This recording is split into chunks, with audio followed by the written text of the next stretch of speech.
میرے عزیز بھائیوں اور بہنوں، ذرا دل تھام کر سننا۔ یہ کوئی عام رات نہیں ہے جو غفلت میں گزار دی جائے۔ آج کی رات آسمانوں پر بڑی ہلچل ہے۔ پچھلے پورے سال کے اعمال کے رجسٹر لپیٹے جا رہے ہیں اور آنے والے سال کے فیصلے لکھے جا رہے ہیں۔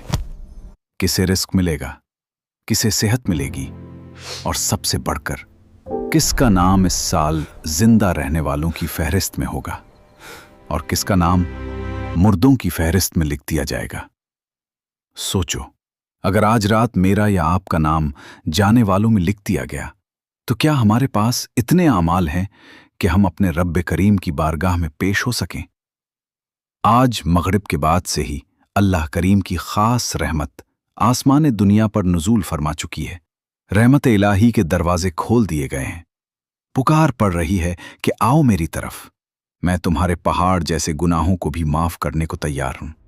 لیکن یاد رکھنا، اگر آج بھی ہمارا دل اپنے مسلمان بھائی کے لیے کینہ، نفرت اور حسد سے بھرا رہا، اگر آج بھی ہم نے والدین کو ناراض رکھا، تو ڈر ہے کہ کہیں ہم رحمت اور بخشش کے اس عظیم موقع پر بھی محروم نہ رہ جائیں۔ وقت بہت کم ہے۔